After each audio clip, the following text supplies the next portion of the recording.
Normalmente, cuando pensamos en ángeles, a nuestra mente vienen imágenes muy lindas, entidades cuasi perfectas en sus atributos, con alas, siempre jóvenes y que no tienen sexo ni género, pero la realidad es muy distinta.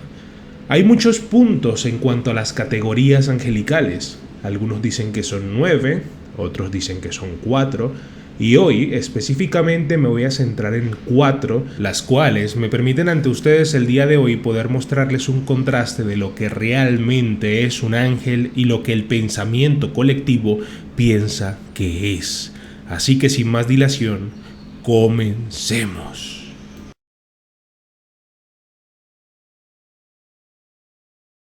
Hablemos de los querubines. Dentro del coro angelical se encuentran en el tercer puesto de cercanía a Dios y están muy lejos de aquella imagen que tenemos de Cupido, un bebé sonrosado e inocente.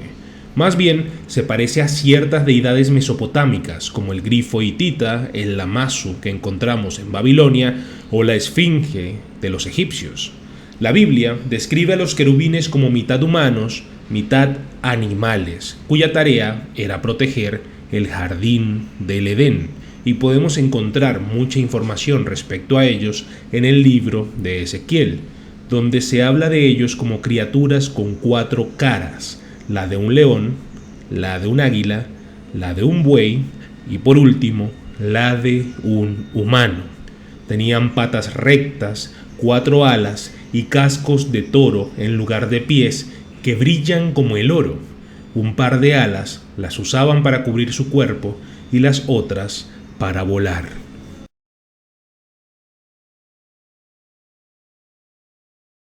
Hablemos de los Malak, y posiblemente sientas que nunca has escuchado de estos ángeles, pero realmente Malak sería una deformación del hebreo para mensajero, que a su vez pasaría a formar la palabra ángelos para los griegos y ángel para nosotros a día de hoy. Los Malak eran los mensajeros de Dios y son los que más se parecían a los humanos en cuanto a la apariencia física. De ahí que se apropiaran de la identificación que hacemos de ellos a la hora de describirlos. Dejando de lado los demás miembros del grupo de los ángeles que reconoce la Biblia, eso sí, en este libro sagrado no se habla de que tuvieran alas en ningún momento. De hecho, esto surge alrededor del siglo IV, cuando los pintores y escultores trataban de buscar algo que pudiera reflejar su naturaleza etérea y cuasi divina, y para esto decidieron implementar las alas, imagen que quedaría en el pensamiento colectivo hasta día de hoy.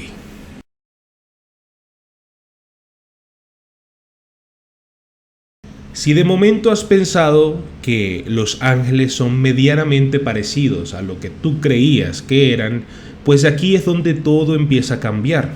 Los serafines son bastante diferentes a lo que nuestra mente podría llegar a concebir por ángel. Uno de los primeros en describir a los serafines fue el profeta Isaías. 6 alas, 2 de las cuales son para volar, mientras que usan el resto para cubrirse la cabeza y los pies, respectivamente. Su tarea, que defienden con mucho celo, es hacer la obra de Dios, pero la palabra serafín aparece en otras oportunidades en la Biblia también, cuando se habla de serpientes venenosas del desierto. Por lo tanto, sí, los serafines, con sus 6 alas y su celo, tienen apariencia bastante aterradora, si se me permite decirlo, pero tú lo decidirás ahora mismo.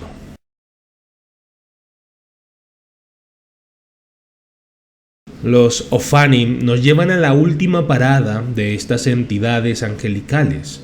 Finalmente llegamos a estos seres divinos, que también son conocidos como ruedas de fuego. No solo se trata de los que están en un punto mucho más cercano a Dios, sino que también son los más raros. El relato de Ezequiel en la Biblia los describe como seres hechos de ruedas de oro entrelazadas, con el exterior de cada una de ellas cubierto con múltiples ojos. Se desplazan por el cielo flotando y su propósito es proteger el trono de Dios. La creencia es que eran las ruedas celestiales del carro celestial del Señor o Merkabah, y las 4 ruedas tenían llantas y tenían radios, y sus llantas estaban llenas de ojos alrededor.